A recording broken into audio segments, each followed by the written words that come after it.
नमस्कार मित्रों, study bye vision sir channel में आपका स्वागत है।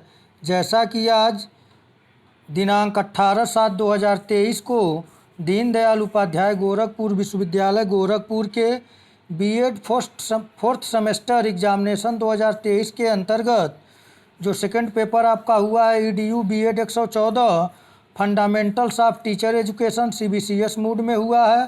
पेपर आईडी था 0463। जैसा कि इसके पहले मैं फंडामेंटल्स ऑफ टीचर एजुकेशन से मात्र 80 क्वेश्चन बताया था आपको, और साथ ही साथ मेरे एकदम सटीक प्रश्न आपको जो मैं बनाया था मैक्सिमम प्रश्न बने हैं, आप देख सकते हैं। आइए, आपका पेपर अच्छा हुआ होगा। आइए देखते हैं इन टर्म से संबंधित जो 40 प्रश्न आए थे उनके आंसर की को। यदि आप चैनल पर नए हैं तो study bye vision sir channel को लाइक, शेयर और सब्सक्राइब करना न भूलें। तो आइए देखते हैं। इसका जो पहला प्रश्न पूछा गया था, भारत में शिक्षक प्रशिक्षण के क्षेत्र में किस यूरोपीय मिशनरी ने पथ प्रदर्शन करने का कार्य किया? तो इस प्रश्न का जो सही आंसर है वह है ऑप्शन सी, डेन ईसाई मिशनरियों ने, यूरोपीय मिशनरियों ने भारत में शिक्षक प्रशिक्षण के लिए पहली बार प्रारंभ किया था। दूसरा प्रश्न है, किस देश को शिक्षण प्रशिक्षण का प्रणेता कहा जाता है? तो दूसरे प्रश्न का सही आंसर है ऑप्शन बी, अमेरिका को। तीसरा प्रश्न पूछा गया था आपसे, निम्नलिखित को उनकी स्थापना के कालक्रमानुसार सुव्यवस्थित कीजिए। तो इस प्रश्न का सही आंसर होगा ऑप्शन डी। चौथा प्रश्न पूछा गया था, मैं यह प्रश्न कराया हूँ एकदम सेम, मेरा प्रश्न जो कराया था सेम इसी तरह कराया था, सेम यही चीज़ बना भी है। राष्ट्रीय अध्यापक शिक्षा परिषद का प्रमुख होता है। तो आप मेरा वीडियो देखे होंगे तो इसको तुरंत आप सटीक आंसर के साथ सही किए होंगे। इसका सही आंसर है ऑप्शन ए, अध्यक्ष होता है। प्रश्न संख्या 5 पूछा गया था, एक शिक्षक सही मायने में तब तक नहीं सिखा सकता तब तक कि जब तक कि वह स्वयं नहीं सीख रहा हो, यह विचार व्यक्त किया है। तो इस प्रकार का विचार व्यक्त किया है रविन्द्रनाथ टैगोर, जो भारतीय प्रकृतिवादी माने जाते हैं। पाँचवें का बी आंसर सही है।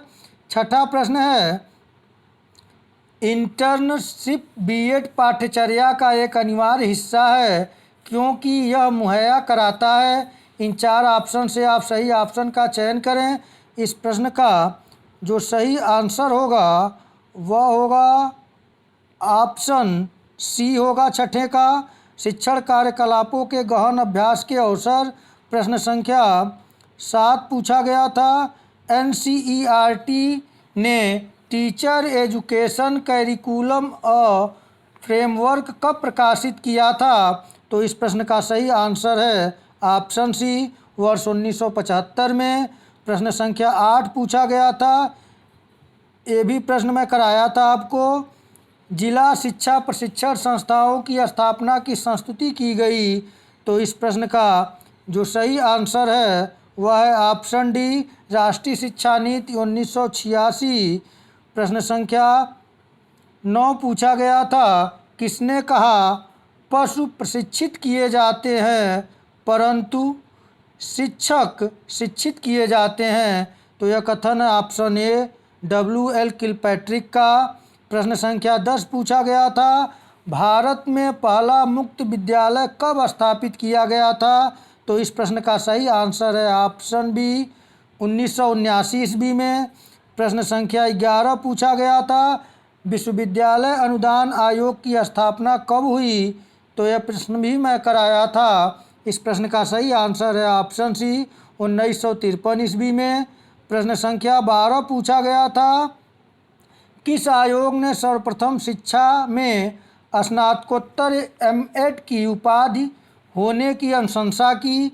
इन 4 ऑप्शन से जो सही ऑप्शन होगा वह होगा आपका 12 नंबर प्रश्न का सही आंसर है ऑप्शन सी, राधा कृष्णन आयोग ने।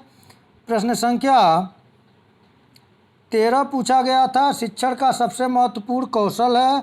तो इस प्रश्न का जो सही आंसर होगा 13 नंबर प्रश्न का, कि शिक्षण का सबसे महत्वपूर्ण कौशल है तो इसका सही आंसर है ऑप्शन बी, पढ़ाते समय छात्रों को तनाव मुक्त रखना। प्रश्न संख्या 14 है,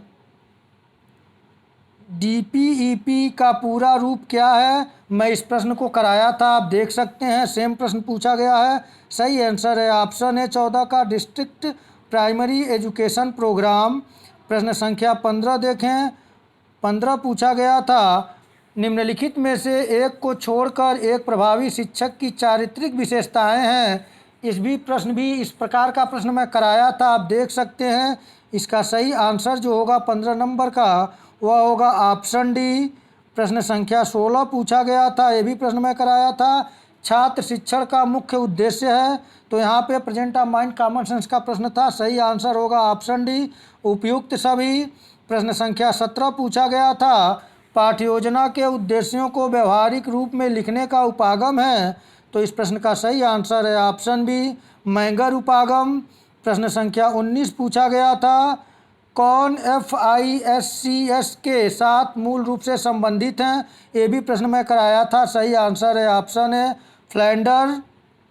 प्रश्न संख्या 19 पूछा गया है, शिक्षक शिक्षा पाठ्यक्रम की प्रकृति है। तो इस प्रश्न का सही आंसर है ऑप्शन डी, गतिविधि केंद्रित।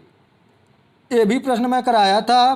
प्रश्न संख्या 20 पूछा गया था, निम्न में से कौन सा कथन सत्य है?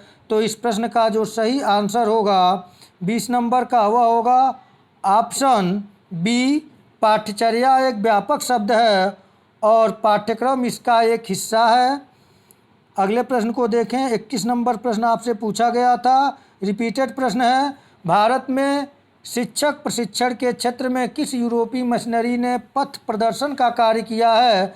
ये प्रश्न आपका दूसरा नंबर प्रश्न रिपीटेड है, 21 नंबर पे सही आंसर होगा ऑप्शन सी, डेन। प्रश्न संख्या 22 पूछा गया था, उत्तर प्रदेश में पहली बार कहां पर बेसिक अध्यापक प्रशिक्षण का कार्य शुरू किया गया? इस प्रश्न का सही आंसर है ऑप्शन बी, आगरा में। प्रश्न संख्या 23 पूछा गया था, किस देश को शिक्षक प्रशिक्षण का प्रणेता कहा जाता है? तो इस प्रश्न का सही आंसर होगा ऑप्शन बी, अमेरिका को। प्रश्न संख्या 24 पूछा गया था, शिक्षक शिक्षा में किस प्रकार के पाठ्यक्रम चल रहे हैं? तो इस प्रश्न का सही आंसर है ऑप्शन डी, ए सभी। प्रश्न संख्या 25 पूछा गया था, भारत में अध्यापकों की शिक्षा के लिए शीर्ष निकाय कौन सा है? तो इस प्रश्न का सही आंसर होगा ऑप्शन सी, NCTE। प्रश्न संख्या 26 पूछा गया था, ये भी प्रश्न मैं देखिए कराया था आपको, 25 नंबर का प्रश्न भी कराया था, 26 नंबर प्रश्न भी कराया था, देख सकते हैं, सेवारत प्रशिक्षित शिक्षकों को सतत शिक्षा दी जाती है। तो इस प्रश्न का सही आंसर है 26 का ऑप्शन डी, उपयुक्त सभी।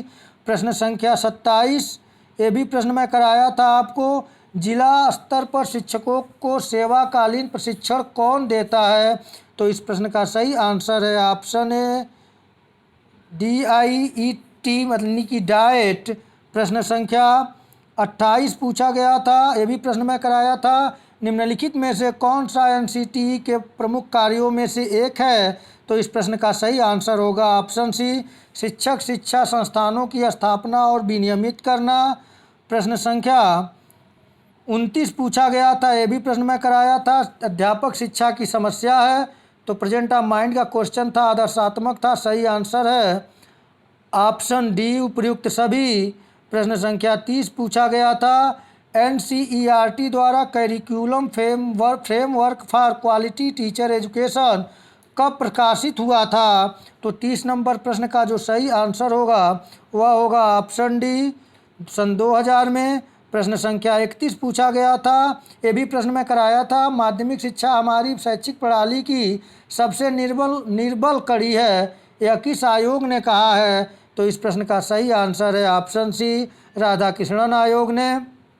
प्रश्न संख्या 32 आपसे पूछा गया था, सेवारत अध्यापक शिक्षा का उद्देश्य है, ये भी प्रश्न में कराया था, इस प्रश्न का सही आंसर होगा ऑप्शन डी, उपयुक्त सभी।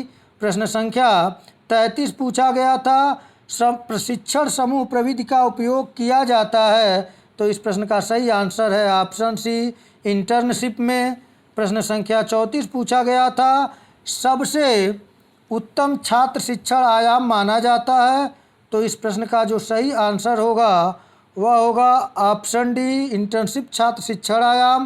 प्रश्न संख्या 35 पूछा गया था, शिक्षकों की सामाजिक प्रतिष्ठा के ह्रास का प्रमुख कारण क्या है। तो इस प्रश्न का सही जो आंसर होगा वह होगा ऑप्शन ए, सामाजिक मूल्यों में बदलाव।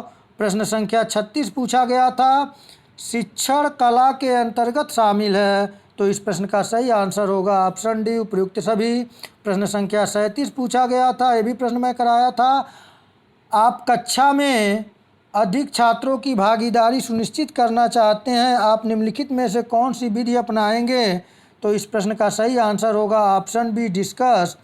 प्रश्न संख्या 38 पूछा गया था, शिक्षण के किस स्तर में शिक्षार्थियों के समस्या समाधान क्षमता, रचनात्मकता और आलोचनात्मक सोच कौशल और मूल एवं नवीन सोच शक्ति का विकास होता है। तो इस प्रश्न ये भी प्रश्न मैं कराया था, इस प्रश्न का सही आंसर होगा ऑप्शन बी, शिक्षण का समझ स्तर, यानी कि चिंतन स्तर की बात हो रही है। प्रश्न संख्या 39 पूछा गया था आपसे कि यदि एक शिक्षक के रूप में छात्रों द्वारा आप पर टिप्पणी की जाती है तो आप क्या करेंगे। इस प्रश्न का सही आंसर होगा ऑप्शन डी, मूल्यांकन के समय हम निष्पक्ष रहेंगे। प्रश्न संख्या अंतिम और 40 प्रश्न पूछा था, सूक्ष्म शिक्षण चक्र में शिक्षण कितने मिनट तक चलता है। तो इस प्रश्न का सही आंसर होगा ऑप्शन सी, 6 मिनट। तो मित्रों, इस प्रकार मैं मात्र 80 क्वेश्चन 2 वीडियो बनाया था फंडामेंटल्स ऑफ टीचर एजुकेशन से, और उसमें से मैक्सिमम प्रश्न फंसे आप खुद देख सकते हैं। और अब मैं आपका नेक्स्ट पेपर से संबंधित वीडियो अभी अपलोड करूंगा शाम तक। आप लोग चैनल को लाइक, शेयर और सब्सक्राइब करें। आपका पेपर अच्छा हुआ हो, आप लोग अच्छे अंकों से पास हों। आज इतना ही, नमस्कार।